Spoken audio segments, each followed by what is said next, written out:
윤지 맞죠? 네, 윤지 순자님이 영성의 밤 때 손을 얹어서 기도해주고 또 이렇게 안아준 게 큰 힘이 되었다 이렇게 간증해 주셨는데 생각해 보니까 도대체 나는 누가 손을 얹어 주시나 그런 생각이 물론 제가 여러분보다 나이가 2배도 많긴 하지만 영원히 계셨던 주님에 비하면 새파란 그 애송인데 나에게 손을 얹어 주실 우리 순자님은 저 우리 경기도에 개척교회 하느라고 정신이 없고 나를 훈련시켰던 트레이너 간사님은 캄보디아에 가서 선교하느라고 정신이 없고 또 목회자로서 나를 또 키워주셨던 우리 목사님은 또 다른 지역에서 당신 혼자 또 목회하느라고 정신이 없고 집사람은 며칠씩 나가서 안 들어오고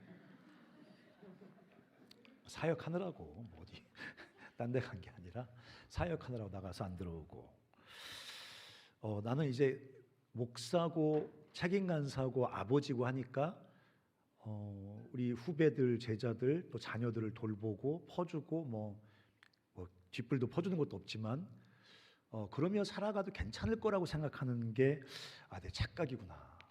나도 윤지처럼 우리 순자님의 손길이 필요하구나 이런 생각을 간증 드리면서 요즘에 힘이 없는 게 그런 것 때문에 그런가 보다 이런 생각이 들고 윤지가 부럽다 이런 생각이 들고 주님은 그렇게 우리가 순장들이 다 비슷비슷하고 평범한 사람들 아닙니까? 근데 우리가 손을 얹을 때 주님께서 우리의 손길을 통해서 한 사람의 마음에 그 기적 같은 헌신이거든요. 다른 사람을 위해 산다는 게 순장의 삶을 산다는 게 돈 준다고 되는 게 아니란 말이죠.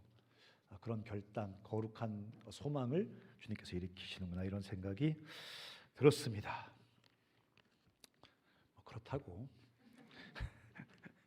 제가 오늘 그 시편 1편으로 설교하려고 하는데 옛날 같으면 이제 순장 수련회 같은 거 밤 집회니까 순장 수련회 밤 집회면 얼마나 가슴이 뜁니까? 이제 순장들 예비 순장들 다 모여가지고 너 뭐냐 너? 다 나와서 같이 기도하고 막 새 꿈을 꾸는 시간이니까 막 가슴이 뛰고 막 첫 곡부터 막 불 나고 막 이래야 되잖아요. 힘이 하나도 없어요. 그래서 제가 설교를 길게 못할 것 같습니다. 짧게. 물론 이제 가봐야 알겠지. 시편 1편. 네, 저랑 교독하겠습니다. 복 있는 사람은 악인들의 꾀를 따르지 아니하며 죄인들의 길에 서지 아니하며 오만한 자들의 자리에 앉지 아니하고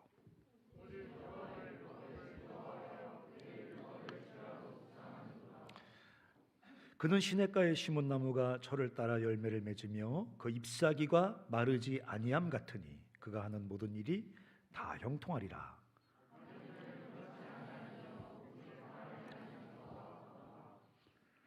그러므로 악인들은 심판을 견디지 못하며 죄인들이 의인들의 모임에 들지 못하리로다.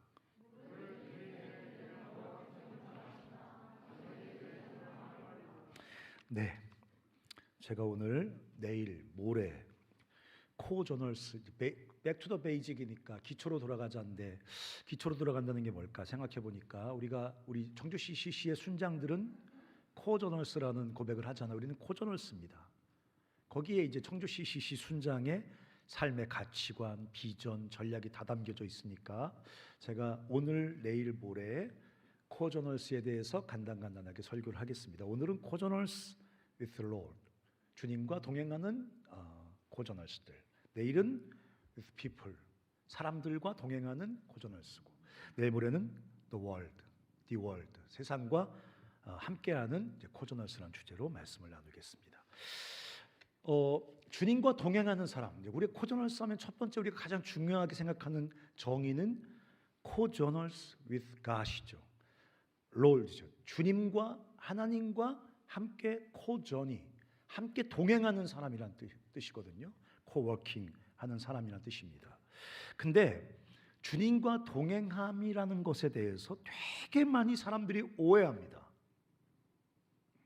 어떻게 오해하냐면 주님과의 동행은 친밀함이라고 생각해요. 그래서 이런 말을 많이 들어요. 주님과 친밀하게 교제하게 해주시옵소서. 좋은 기도입니다. 하지만 아주 많은 사람들이 주님과의 동행 자체가 곧 친밀함이라고 생각하는 분들이 많이 있어요. 친밀함이라는 것은 용납되고 사랑받고 그분 안에서 안전한 느낌이겠죠, 그렇죠? 그래서 친밀한 느낌이 안 들어, 안전하고 따뜻한 느낌이 안 들어, 그분의 사랑과 은혜와 긍휼을 받고 있는 느낌이 안 들어. 나 이제 주님과 동행하지 않는 것 같아, 주님과 가까이 동행하지 않는 것 같아라고 생각을 한단 말이죠. 친밀함이 목적이 되어 버립니다. 이것은 조금 극단적으로 표현하면 주님을 도구화시키는 거예요. 존댓말도 써드리고 주님이라고 불러드리고 나의 왕이라고 불러드리지만 사실은 나의 만족을 위해, 영적인 만족, 성적인 만족도 있고 밥 먹어서 느끼는 만족도 있지만 조금 더 고상하다고 느껴지는 만족, 영적인 만족을 위한 도구로 하나님을 생각하는 사람들이 있습니다. 신앙을 파편화시켜요. 파편화. 그러니까 더 쉽게 말하면 신앙이 부분화돼요. 부분화. 그러니까 필요한 영역에서만 주님과 동행해요. 필요한 영역에서만 주님을 불러요. 필요한 영역에서만 주님을 끌고 들어와요. 내 삶 전체를 열어서 하나님이 내 삶 전체를 재구성하도록, 새롭게 재형성하도록 내 삶 전체를 열어 그분께 내 삶을 드리고 그분을 내 삶에 모시는 게 아니라 부분적으로, 주님 나 외로워요. 주님 나의 외로움을 채워주세요. 주님 나 아픈데 병 치유해 주세요. 주님 나 이런데 주님 필요해요. 부분화시킨다고. 부분화. 이걸 파편화라고 말합니다. 자기중심적 신앙이죠. 이런 거를 재미난 말로 뭐라고 말하냐면 컨슈머 아이덴티티라고 합니다. 무슨 뜻이에요? 소비자 정체성이라는 거예요. 네, 종교적인 소비자예요. 하나님을 소비하는 거예요. 신앙을 소비하는 거예요. 그냥 밥 처먹고 이렇게 하는 거는 왠지 고상하지 않은 천박한 소비 같아요. 세속적 소비 같아요. 하지만 주님을 소비하는 건 굉장히 거룩한 소비 같아요. 소비라는 말을 안 붙여도 되는 굉장히 영적인 것 같아요. 근데 태도는 똑같아요. 필요한 것을 취하여 내 필요를 위해서 하나님과 신앙을 도구화시키는 거예요. 컨슈머 아이덴티티예요. 이거는 주님과 동행이 아니에요.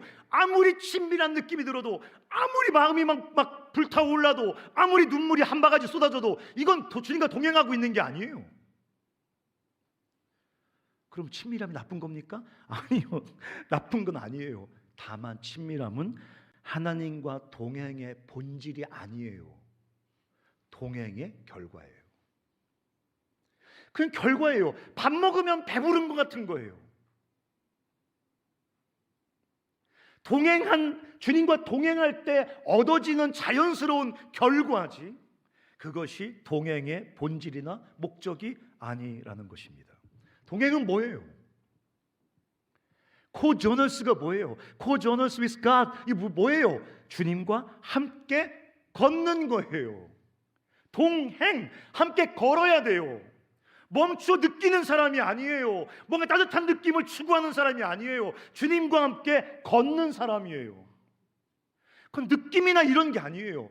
주님이 향하는 목표를 향해서 주님이 걷는 그 길을 같이 뚜벅뚜벅 걸어가는 것, 주님과 같은 목표를 향해서 같은 길을 걸어가는 것, 그게 co-journers with Lord, 주님과 함께 동행하는 사람입니다. 오늘 시편 1편을 통해서 시편 기자는 주님과 함께 동행한다는 것, co-journers with God, 살아간다는 게 구체적으로 뭐냐에 대해서 몇 가지 중요한 교훈을 주고 있는데, 일단 1절에 부정적인 명령문으로 시작해요. 여기 1절에 나오죠. 복 있는 사람은, 그러니까 이 구약 성경의 복이라는 것은 신약 성경에 주님과 함께 동행하며 경험하는 그 풍성한 생명을 말하는 거니까, 복 있는 사람은, 주님의 복을 누리는 사람은 하고 긍정적 진술을 하는 게 아니라 부정적으로 뭐를 하지 말아야 된다고 얘기하잖아, 그렇지? Do not, 뭐라 그래? 악인들의 꾀를 따르지 않는다. Do not 악인들의 꾀를 따르지 않는다는 거지. 또 do not 죄인의 길에 서지 않는다는 거지. Do not 오만한 자리에 앉지 않는다는 거지. 부정적인 명령부터 시작한단 말이죠. 자, 죄인, 악인, 오만한 자, 이거는 하나님으로부터 분리되어 살아가는 세상 안에 살아가는 사람들의 어떤 그 얼굴이에요. 그냥 군상들을 이렇게 다른 말로 표현해 놓은 거예요. 이 사람들은 하나님을 자기 삶에서 내어 몰았어요. 그게 죄인이란 말이에요. 뭐 훔쳐 처먹고 막 이런 건 죄의 결과지만, 죄인은 뭐냐면 하나님을 자기 삶에서 몰아내고 하나님께 반역하여 그분을 내 삶에서 몰아내고 그분을 내 기억에서조차 내 그 지식에조차 완전히 지워버려서 하나님과 분리된 사람을 죄인이라고 하는 것입니다. 그 결과로 그 사람의 삶과 그런 사람들이 살아가는 세상에 발생하는 사건들이 악입니다. 악인이죠. 하나님 없이 사람들과 함께 세상을 하나님의 뜻과는 동떨어진 지옥으로 만들어가는 그 삶의 구체적인 모습이 악인입니다. 오만한 자는 뭡니까? 당연히 하나님에게서 분리돼요. 자기가 자기 인생의 왕좌에 앉아서 자기 인생의 주인과 통치자가 되어서 자기 삶을 꾸려나가는 사람, 그 오만한 자잖아요. 근데 지금 죄인과 악인과 오만한 자로 대표되는 이 세상으로부터 사람들은 세 가지를 공급받습니다. 첫 번째, 꾀가 영어 성경에 뭐라고 써 있냐면 카운셀, 카운셀링, 이런 어드바이스, 인포메이션, 가이드 이렇게 써놨어요. 세상으로부터 끊임없이 어떻게 살 것인가에 대한 카운셀링을 받으며 살아요. 하나님을 삶에서 몰아내고 자기 인생에 자기 왕자에 자기가 앉아서 함께 힘을 모아 세상을 지옥으로 만들어가는 세상으로부터 끊임없이 카운셀링, 컨설테이션, 어드바이스, 가이드를 받으며 살아간다고. 또 길은 뭐예요? 패스, 웨이. 어떤 길로 살아야 될지 끊임없이 어떤 특정한 길로 가이드를 받아요. 어떤 특정한 길로 안내를 받아요. 또 여기 자리에 앉는다는, 이거 조금 우리 번역에 이렇게 되어 있지만 사실은 이 원어는 어떤 뜻이냐면 어떤 특정 부류에 속해버린다는 뜻입니다. 정보를 듣고 그 길로 안내를 받아서 결국 영원한 죽음을 향해, 영원한 어둠을 향해 치닫는 사람들, 그 세상의 사람들 속에 그냥 확 어셈블리, 확 속해버리는 거죠. 지금 주님과 동행하라는 주님의 도전을 주시면서 첫 번째 뭐라고 말씀하시냐면 악인의 꾀를 따르지 말고 죄인들의 길에 서지 말고 오만한 자들의 자리에 앉지 말라는 거예요. 근데 여러분, 안타까운 것은 뭐냐면 이게 이미 메인스트림, 주류예요. 메가트렌드, 대세예요. 그렇지 않습니까? 여러분, 사람들이 다 이 땅에 존재하는 모든 사람들이 세상의 다양한 매체와 방식을 통해 인포메이션과 컨설테이션, 카운셀링을 받아요. 끊임없이 주입돼요. 어떻게 살아가는 게 생명의 길인지, 어떻게 살아가는 것이 행복의 길인지, 어떻게 살아가야 참된 만족에 이를 수 있는지, 어떻게 살아가야 참된 성공에 이를 수 있는지, 끊임없는 컨설테이션과 인포메이션이 사람들 머릿속에 끊임없이 흡수돼요. 그래서 어떤 특정한 길로 이끌어가요. 특정한 길로 강제해요. 특정한 길로 몰아가요. 그래서 수많은 사람들은 그 길을 걷습니다. 넓은 길, 성경에 나오잖아요. 멸망으로 인도하는 문은 넓다. 그래서 많은 사람이 그 길로 간다. 메인스트림, 메가트렌드예요. 대세예요. 주요 흐름이에요. 수많은 사람들이 그 길로 갑니다. 그 길로 걸어가는 사람은 하나의 어셈블리, 하나의 공동체가 형성돼 있어요. 특정한 이름은 있지 않지만 세상 가치와 세상의 목적을 향해 뚜벅뚜벅 걸어가는 사람들끼리 하나의 공동체 의식이 있다고요. 거기를 벗어나는 사람들을 소외시키고 공격하고 때로 이렇게 하잖아요. 수치를 주고. 주님은 뭐라고 말씀하시냐면 메인스트림, 주류고 대세지만 이 거대한 강줄기를 따라가면 안 된다는 거예요. 주님과 동행하는 게 왜 힘든지 아세요? 그 거대한 강줄기를 거슬러야 되니까요. 우린 그렇게 생각해요. 그냥 이 사람들처럼 타락하지 않고 술 안 먹고 욕 안 하고 난 좀 경건하게 살아야지. 그러면 그게 주님과 동행하는 삶이라고 생각을 해요. 그게 어떻게 주님과 동행하는 삶이에요? 그건 조금 더 경건한 삶일 수 있어요. 조금 더 윤리적인 삶일 수 있어요. 조금 더 종교적인 삶이고 도덕적인 삶일 수 있어요. 그런 사람은 불교에도 많고, 그런 사람은 힌두교에도 많고, 심지어 이슬람에도 종교적이고 윤리적인 사람은 아주 많이 있습니다.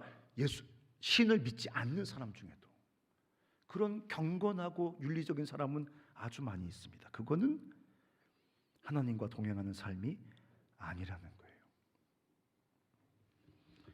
근데 어쨌든 주님은 누나 악인의 꾀를 쫓지 말고 죄인의 길에 서지 말고 오만한 자의 그 어셈블리, 오만한 자의 그 그룹에 속하지 않아야 된다라고 말하면서 2절에 그러면서 주님이 이제 이 1절에 이 중요한 경고를 하시는 거죠. 근데 여러분 보세요. 저는 1절을 이렇게 읽으면서 복 있는 사람은 악인들의 꾀를 따르지 않아야 된다. 죄인들의 길에 서지 않아야 된다. 오만한 자들의 자리에 앉지 않아야 된다. 모든 사람이 이렇게 살아가는데 하나님이 절대 그러면 안 된다는 거예요. 그 길은 절대 생명이 없다는 거예요. 그 길을 따라 살아가서는 절대 주님과 동행할 수 없다는 거예요. 6절 한번 읽어보세요. 6절. 자, 시작.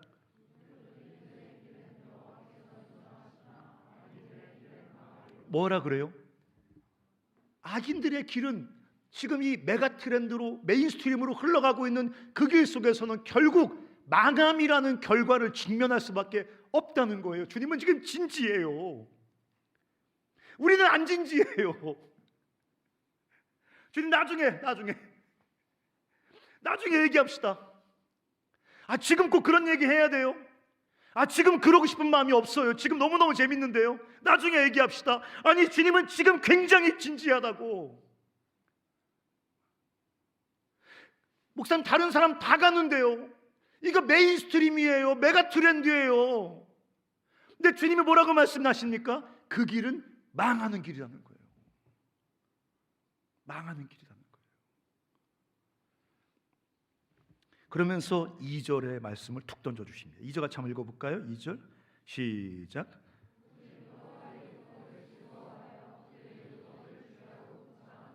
네, 그 대안적 삶이 뭐냐? 그럼 do not, 죄인의 꾀를 쫓지 않고 악인의 꾀를 따르지 않고 죄인의 길을 서지 않고 오만한 자리에 앉지 아니하고. 그럼 주님, 우리 뭐 하면 됩니까? 그랬더니 주님 뭐라고 말씀하시냐면 오직 여호와의 율법을 즐거워하여 그 율법을 주의하러 묵상하라. 그 제가 이 말씀을 읽으면서 이게 다예요? 아니, 1절에서 또나 부정명령할 때는 이것도 하지 말고 저것도 하지 말고 이것도 하지 말라고 엄청 장황하게 말씀하시고, 긍정적인 이제 대안적 삶을 얘기하면서는 그냥 말씀을 묵상 열심히 해, 율법 묵상 열심히 해. 이게 그냥 끝입니까? 이것만 하면 되는 겁니까? 그냥 이런 생각이 드는 거예요. 여러분, 근데 코저널스 위스 갓, 하나님과 동행하는 사람이 되기 위해서는, 그 삶을 살기 위해서는 우리가 이 2절 말씀과 정확히 부딪혀야 돼요. 오직 주의 말씀을 즐거워하여 그의 말씀을 주야로 묵상하는 자로다. 여기 묵상이란 말은 하가라는 말이에요. 하가라는 말은 세 가지 의미가 있어요. 하나는 따라서 중얼거린다는 의미가 있어요.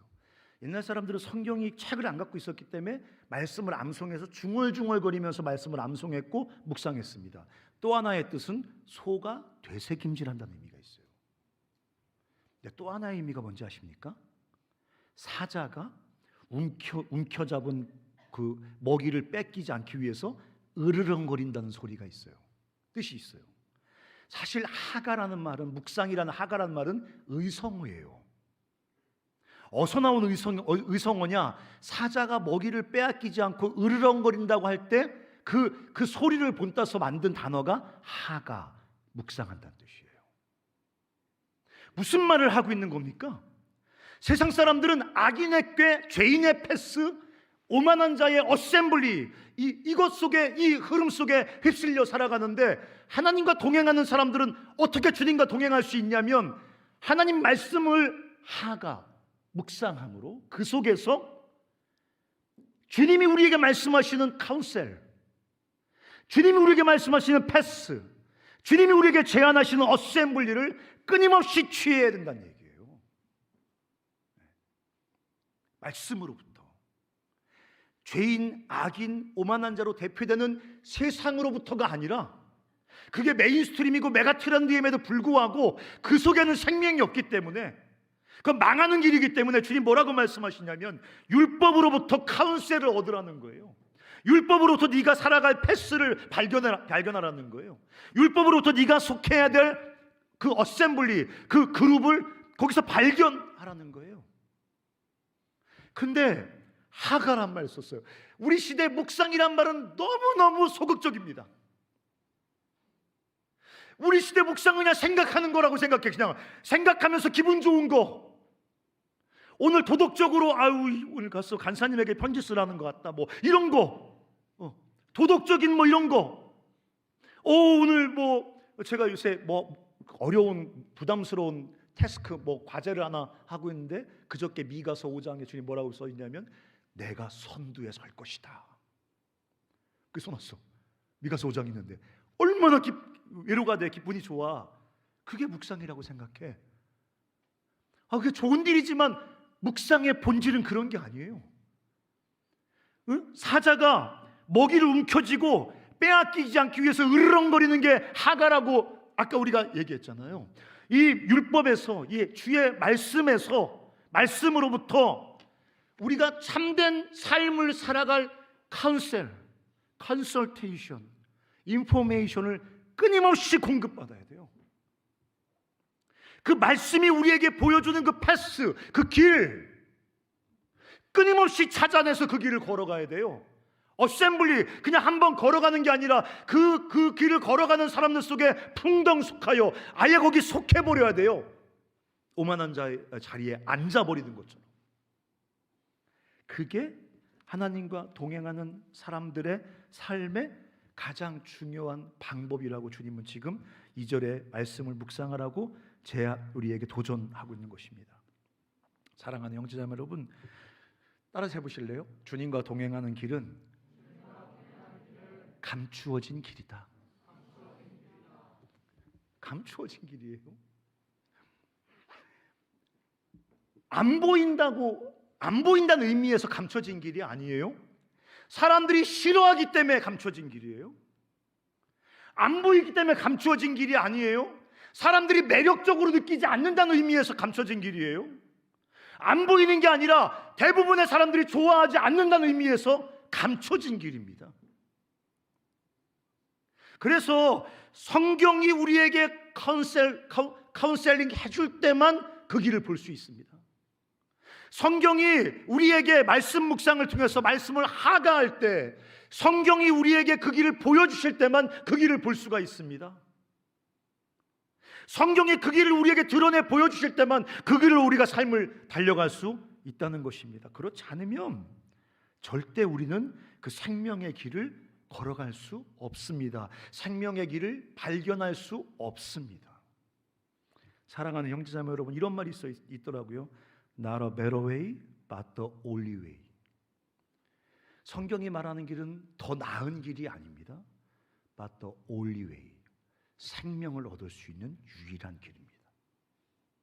그리스도와 함께 살아감으로 내 삶 속에 하나님의 계획이 완성될 수 있는 only way란 말. 더 better way, 더 나은 길. 어떤 사람은 또 better way를 찾기 위해 기독교 믿는 사람이 있잖아. 좀 뭐 기독교 믿으면 좀 더 나아지잖아. 긍정적이 되잖아. 신념이 생기잖아. 다른 사람과 사이좋게 지내잖아. 술 안 먹잖아. 담배 안 피잖아. better way, 예수 믿으면 better way가 열릴 거라고 생각해. 근데 예수님은 better way를 주시는 분이 아니라 the only way를 주시는 분이라고. 주님 말씀하셨어. 생명의 길은 the only way야. 여러 길이 있는 게 아니야. The only way, 오직 주의 율법을 통해 발견되어지고 갈 수 있는 the only way, 유일한 길을. Co-journals with God 하는 사람들은 율법으로부터 그 길을 찾고 발견하고 그 길을 갈 수 있는 힘을 얻어서 그 길로 걸어가야 된다는 거예요. 여러분 보세요. 2절에 이렇게 써 있습니다. 오직 여호와의 율법을 즐거워하여 그의 율법을 뭐로 묵상해라? 주야로 묵상. 옛날에 우리가 이거 그런 훈련 많이 받았어요. 주야로 묵상하기 위해서 암송해갖고 갖고 다니면서 주야로 쉬는 시간마다 꺼내서 주야로 묵상하는 건 어두울 때 하나를 자꾸 꺼내 보라는 게 아니라, 물론 그것도 도움이 되겠지만, 그럼 뭐를 상징하는 거예요? 내 삶을 다 열어서 하나님께서 말씀을 통해 내 삶을 리포메이션하게 삶을 다 열어 제끼란 얘기예요. 말씀을 열심히 암송하라는 뜻도 있지만 더 본질적인 의미는 뭐냐면, 주야로 말씀을 묵상하라는 건 뭐냐면, 내 삶의 모든 영역을 다 오픈해서 하나님이 내 삶의 모든 영역을 다 리포메이션, 재구성, 재형성하게 다 열어드리라는 거예요. 내 삶의 모든 영역 속에 하나님께서 내 길을, 새로운 숨겨진 생명의 길을 제시해 주시고, 난 그 길을 따라 걸어감으로 내 삶의 모든 영역이 말씀을 통해 주님 안에서 리포메이션, 재형성되는 것, 그게 묵상이고 그게 주님과 동행하는 삶이야.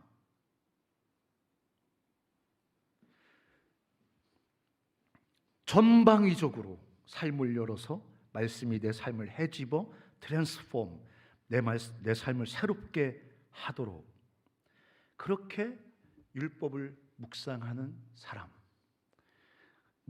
말씀으로부터 카운셀, 패스, 어셈블리를 공급받고 그 길을 뚜벅뚜벅 걸어가는 사람, 그 사람이 코저너스 위스 갓이다. 근데 오늘 주님이 친절하게 이게 왜 중요한지까지도 한 말씀 해주셨습니다. 한번 읽어볼까요? 3절 한번 읽어볼까요? 3절 시작.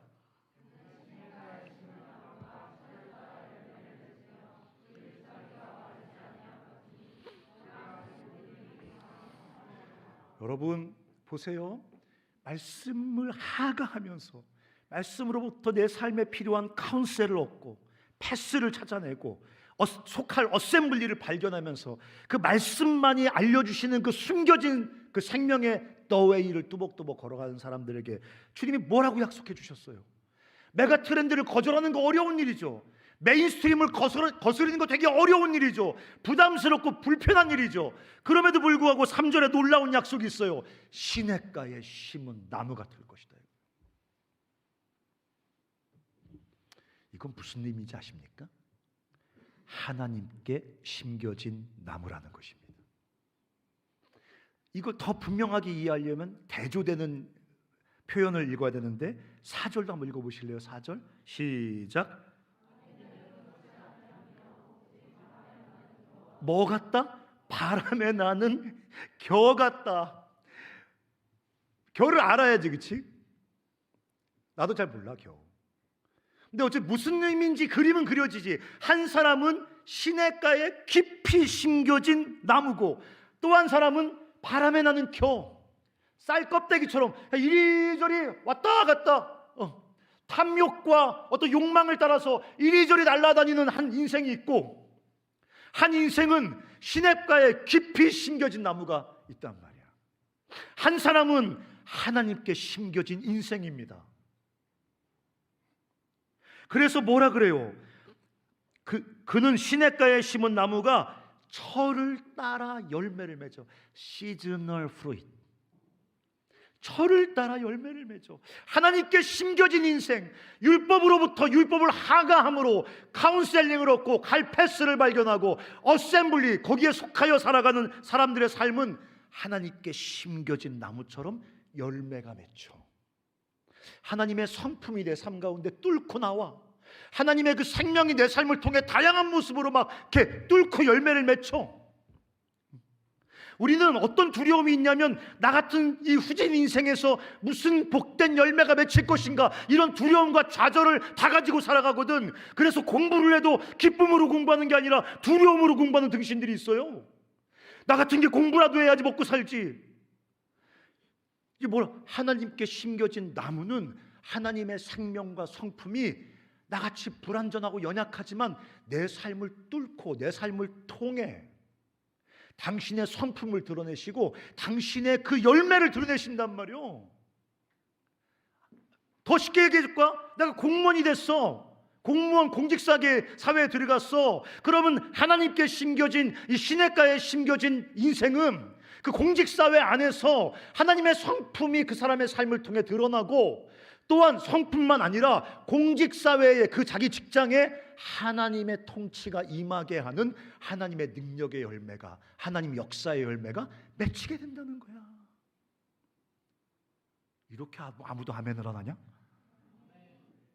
힘든 건 난데 왜 니들이 아멘을 안 하냐? 힘들어 내가 설교하고 있는데. 열매라는 게 뭐야? 나무가 막 이렇게 해가지고 지가 만드는 게 아니잖아.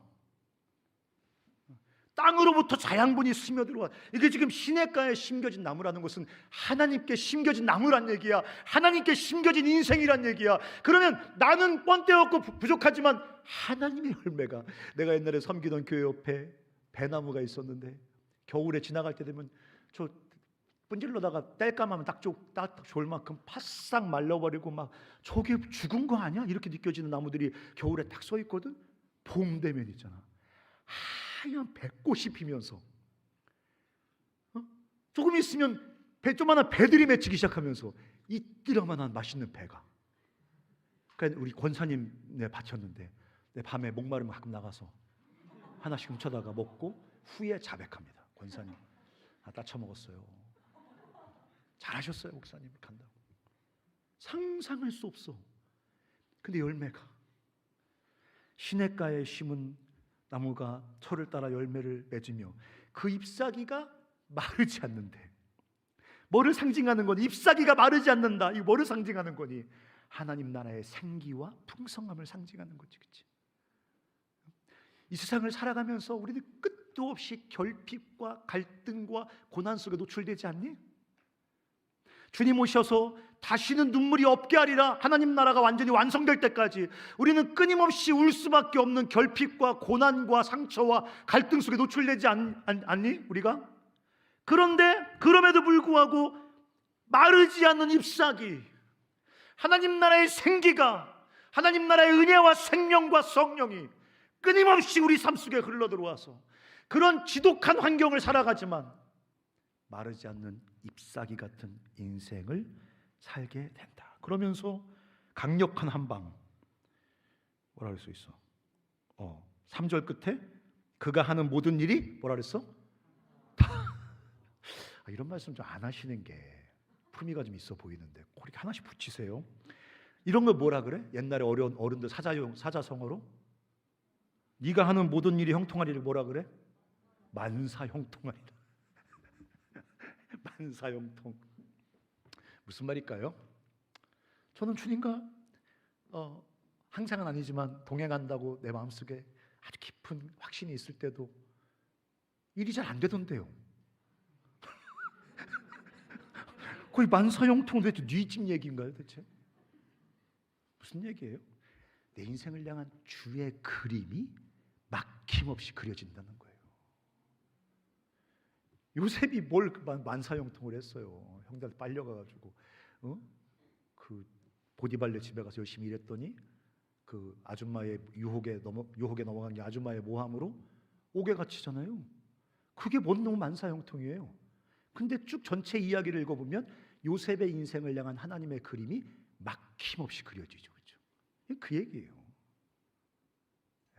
하나님께 심겨진 인생, 철 따라 열매가 맺히고 내 인생을 뚫고 내 인생을 통해 하나님의 성품과 하나님의 일하심의 결과들이 막 나타나고 마르지 않는 잎사귀처럼 하나님 나라의 생기가 내 삶을 푸르게 만들고 싱싱하게 만들고 그 결핍과 갈등과 고난 속에서 아주 그 찬란하게 만들고, 그리고 네가 하는 모든 일이 다 형통하리라. 우리 인생을 향한 하나님의 계획과 그림이, 비전이 막힘없이 거침없이 그려진다는 거예요. 나이가 한 55세 먹으니까요, 내 뜻은 의미가 없어요. 내가 무슨 나 계획도 안 세우거든요. 저처럼 살면 안 됩니다. 저는 1월 1일 날 애들 막 계획 세고 막 이러잖아요. 막 할렐루야! 막 말씀 뽑은 말씀 있죠. 뽑잖아, 뽑기. 난 그게 더 웃겨. 점치나? 야, 목사님이 기도하다가 말씀을 적어주시면 의미가 있을 텐데 뽑기네, 뽑기. 또 어떤 분은 또 뽑을 때 기도하고 뽑아요. 또 주여. 그럼 기도하다 좋은 거 뽑으면 내 뒤에 있는 사람은 후진 거 뽑으라는 거야? 뭐 어떡하라는 거야? 차라리 그냥 뿌리고, 아니면 똑같은 말씀을 주든 똑같은 말씀을 그냥, 그치? 뭘 뽑아. 뽑은 말씀을 톡 꽂아놓고 주께서 주신 말씀이라고. 뒤에서 웃거든요. 아이고, 내가 뽑아서 뽑은 대로 된 적이 한 번도 없다. 내 뒤에서 이제 그런 생각하면서 있는데 계획을 안 세우게 돼요. 그거는 이제 게을러져서 그런 것도 있지만 하나님께서 내 인생 속에 당신의 그림을 거침없이 그려가시는구나. 때론 내 의사를 무시하기도 하세요. 내 간절한 소원을 모른 척하기도 하세요. 나에게 되게 실망스럽고 고통스러운 어떤 결과를 나에게 이렇게 열어주실 때도 있어요. 근데 이렇게 지나서 보니까 하나님이 거침없이 당신의 그림을 내 인생 속에 그려오셨어요. 간절한 소원이 생겨요. 하나님께 깊이 심겨진 나무였으면 좋겠다. 시냇가에 심겨진 나무가 저 깊은 곳까지 뿌리를 내려서 물을 쭉쭉 흡수함으로 열매가 맺히고 이 잎이 마르지 않는 것처럼 하나님께 깊이 심겨진 나무 같았으면 좋겠다. 근데 여러분 그 4절 5절은 얼마나 비참합니까? 악인들은 그렇지 아니함이요 오직 바람에 나는 겨. 이런 인생들 많습니다. 이것들 그냥 쾌락과 탐욕과 욕망을 따라서 이리 나르고 저리 나르고 막 38평 갔다가 막 50평 갔다가 막 3000cc 타다가 막 이리저리 날아다니다가 그냥 바람에 나는 겨야. 그냥 끝나버려. 그냥 소멸돼 버려. 그냥 멸절돼 버려. 왜? 심겨진 인생이 아니거든. 그리고 여러분 뭐라고 써 있습니까? 5절에 악인들은 심판을 견디지 못한대. 이 말은 무슨 말이니? 하나님의 심판이라는 게 뭐야? 하나님에게서의 분리가 하나님의 심판이거든. 누가 분리한 거야? 지들 스스로 하나님을 살면서 밀어낸 거거든. 그럼 어떤 거를 경험하는지 알아? 하나님으로부터의 소외감을 경험합니다. 분리감, 소외감.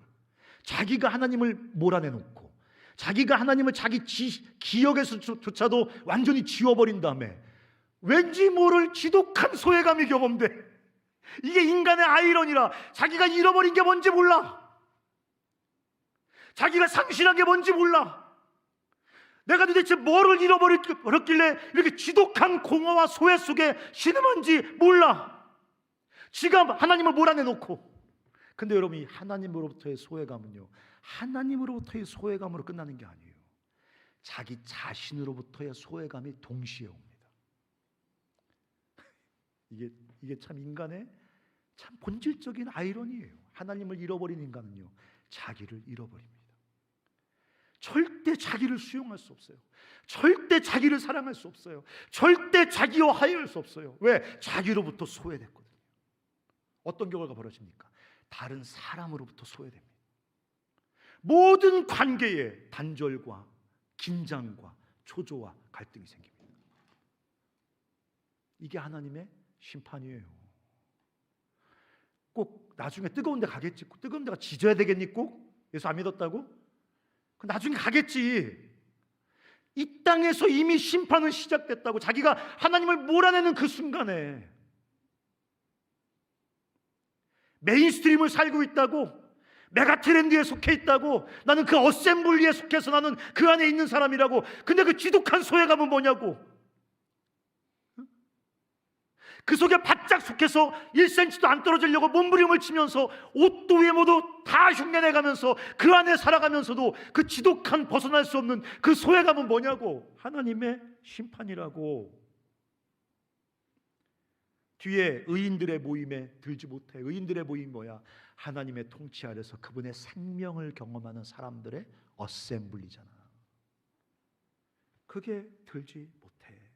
악인들의 길은 망하리로다. 난 옛날에 망한다 이런 말 들으면 좀 웃겼거든. 요즘 근데 뭐 이렇게 순원들 순모임하면서도 그렇게 순모 안 나오면 망한다 뭐 이렇게 말 안 하잖아. 이거 요즘 말이 아니잖아 이게. 그래서 망한다 뭐 엄마 아빠가 너 그러다 망한다 이 뒤질놈아 뭐 이렇게 안 하잖아. 옛날 말 같잖아. 그래서 난 이렇게 망한다는 말 들으면 슬퍼져. 사람들이 불쌍해. 그냥 망함이야. 그냥 인생 자체가 망함이야. 막 내일은 좀 더 행복하려고 막 몸부림을 치는데 내가 볼 때 내일 절대 행복해지지 않을 거야 그 사람. 이것만 해결되면 내일은 괜찮아질 거라 말은 내가 볼 때 그 사람 그거 해결돼도 내일 괜찮아지지 않을 거야. 망하리로다. 결론은 도전하고 싶습니다. 3절에 시냇가의 시문이라는 그 나무는 정확히 번역하면 이렇게 번역해야 되는 거예요. 시냇가의 시문, 나무라고 할 때 그 시문이라는 뜻은 플랜트, 식물 심다 플랜트 쓰잖아요.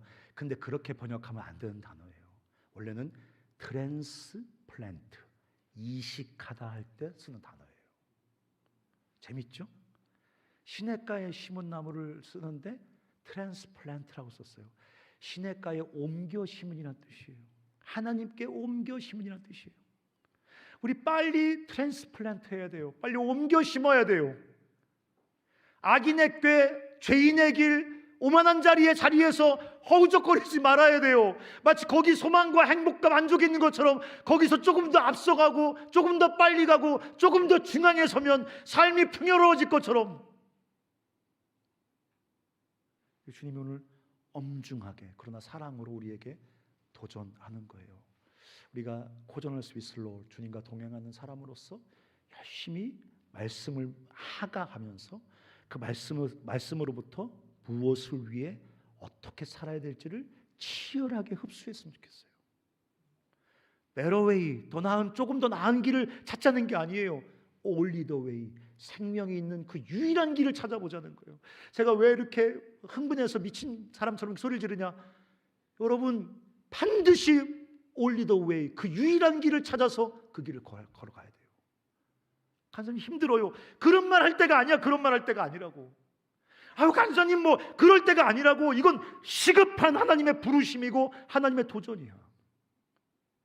세상 모든 사람이 다 가는 그 마감의 길, 언젠가는 가다가 돌이키겠죠. 지금 주님이 우리에게 지금 즉시 율법을 말씀을 하가함으로 말씀에서만 우리에게 드러내 보여주시는 그 그리스도와 함께 동행하는 그 길을 고집스럽게, 때로는 십자가도 지라고 하면 십자가 걸터쳐 불편하고 힘들어도 그냥 그 길 뚜벅뚜벅 걸어가라고, 거기서만 사랑하는 형제와 자매들이 인생 속에 하나님이 써내려 가시는 참으로 아름답고 복되고 충만하고 그 반짝이는 보석같이 반짝이는 그 삶의 이야기가 여러분에게 쓰여질 거기 때문에 2023년 또 시작하면서 내일 내모레 또 우리가 훈련 받겠지만 우리가 이 밤에 좀 결심했으면 좋겠어요. 주님 나에게 말씀해 주십시오. 나는 사자 본 적이 없어. 근데 우리 집 고양이도 내가 가끔 이렇게 참치 주는데 그 새끼 내가 맨날 주거든요. 근데 어느 날 줬다 뺏으면요, 그거 막 알죠 고양이? 고양이 소리 알아요? 막 이러면서 막 움켜쥐고 막 하가 막 그러는 거죠. 쉘이죠. 네. 우리가 그 진짜 생명의 길을 걷기 위해서 말씀으로부터 올리더웨이를 찾아서 그 길을 뚜벅뚜벅 걸어가는 진짜 그리스도와 동행하는, 거기 친밀하면 그냥 따라와. 어떤 간사님 나쁘고 내가 슬프다 그러니까 나 손잡고 기도해 주실 때 간사님이 찬란한 슬픔을 경험하게 해주십시오. 그렇게 기도해 주더라고. 내가 그때 충격받았어. 내가 슬퍼요 그랬더니 손잡고 주님 우리 간사님의 슬픔이 찬란한 슬픔이 되게 해주십시오. 이 슬픔에 하나님의 그 찬란한 기쁨이 같이 묻어서 경험되게 해주십시오. 그런 걸 누가 알겠냐고. 주님과 동행하는 사람들이 때론 고난도 당하고 힘든 것도 있고 아픔도 당하지만 그 아픔과 고난과 슬픔은 주님 하나님 나라의 그 하나님의 은혜가 묻어서 찬란한 슬픔이고 찬란한 기쁨이고 찬란한 고난이 된다고. 사랑하는 우리 형제자매들, 2023년에 그런 삶을 사시기를, 고집스럽게 그런 삶을 사시기를 바랍니다. 힘들어 죽겠네 진짜. 찬양하겠습니다.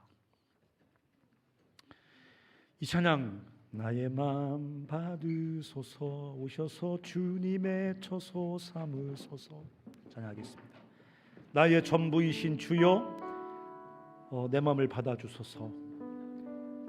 오 나의 마음을 주님께 열었으니 주여 내게 오셔서 내 마음에 거하여 주옵소서. 장난치는 거 말고 진짜 내 삶을 열겠사오니 주여 내게 오셔서 주님과 동행하는 주의 성전된 인생 되게 하여 주시옵소서. 같이 한번 일어나서 같이 한번 우리 찬양하면서 결단했으면 좋겠습니다.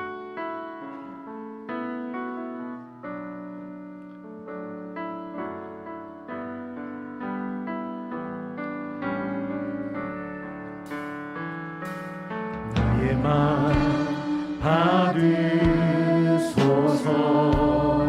오셔서 주님의 처소 삼으시옵소서. 오셔서 주님의 처소 삼으소서.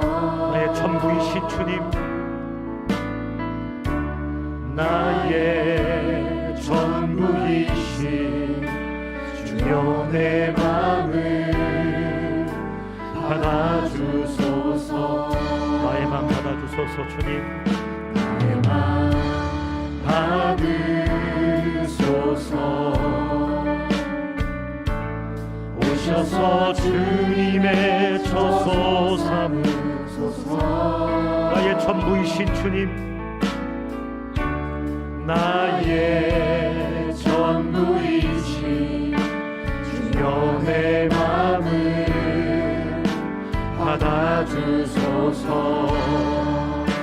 오 나의 마음을 주님께 다 열겠습니다.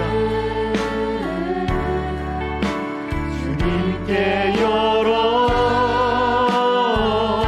열었으니 주여 내게 오셔서 내 맘에 거하여 주옵소서.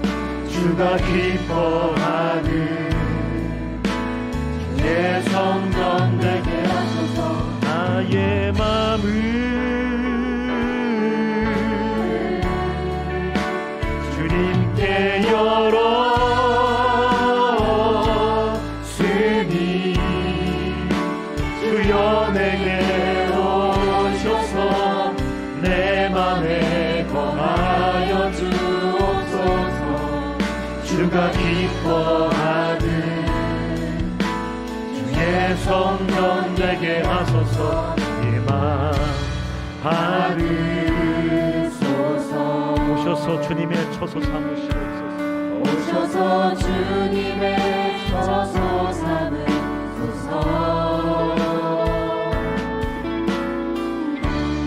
나의 전부이신 주여 내 맘을 받아주소서. 오 나의 마음을 주께 열었으니 나의 마음을 주님께 다 엽니다. 주님 주님께 열었으니 주여 내게 오시옵소서. 주여 내게 오셔서 내 맘에 거하여 주옵소서. 주가 기뻐하는 주가 기뻐하는 주의 성전 되게 하시옵소서. 내 성전 되게 하소서. 내 맘 받으소서. 오셔서 주님의 처소 삼으소서. 나의 전부이신 주님, 나의 전부이신 주여 내 맘을 받아주소서. 우리 같이 한번 기도할 때 아시죠? 우리가 기도하는 거 우리는 기도하고 잊어버립니다. 뭐 엄청 열심히 소리 지르며 간절히 기도한 것 같은데 그 다음날 하나도 기억이 안 날 때가 많습니다. 하지만 우리가 기도한 것 우리는 잊어먹어도 주님은 잊지 않으십니다. 주님 마음에 다 기도가 박혀요. 사실은 우리가 주님께 뿜어냈던 기도가 우리 삶을 끌고 가는 거예요. 우리 이 시간 같이 기도할 때, 주님, 내가 내 삶을 다 열어 말씀을 통해 내 삶을 새롭게 하기를 원하시는 당신을 모셔드립니다. 내 삶을 새롭게 하시옵소서. 내 삶의 모든 영역을 주님 새롭게 하시옵소서. 세상 모든 사람들이 다 가는 그 길에서 얼쩡거리지 않고 바람에 나는 겨처럼 이리저리 탐욕과 탐심과 욕망과 두려움에 휘둘리는 바람에 나는 겨 같은 인생 살지 않게 도와주시고, 날마다 말씀을 하가함으로 말씀이 나에게 보여주시는 그 생명의 길, 주님과 함께 뚜벅뚜벅 걸어가므로 이 땅의 참된 생명 경험하며 주님과 동행하는 코저널스 되게 하여 주시옵소서라고 우리 같이 한번 주님 앞에 간절히 한번 기도하겠습니다. 하나님 아버지, 우리 사랑하는 형제와 자매들과 함께 이 시간 결단합니다. 기도합니다. 원합니다. 삶을 엽니다. 우리가 말씀을 하가하겠습니다. 말씀을 묵상하겠습니다.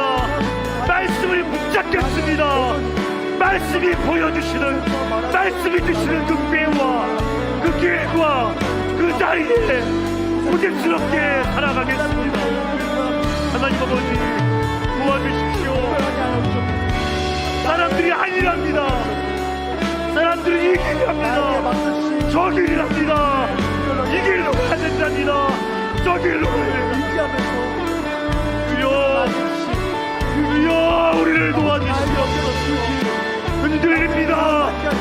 낙심됩니다. 흔들립니다. 애매할 때가 있습니다. 주님 도와주셔서 정말 그 길로 걸어가게 하여 주시옵소서. 그 길로 걸어가게 하여 주시옵소서.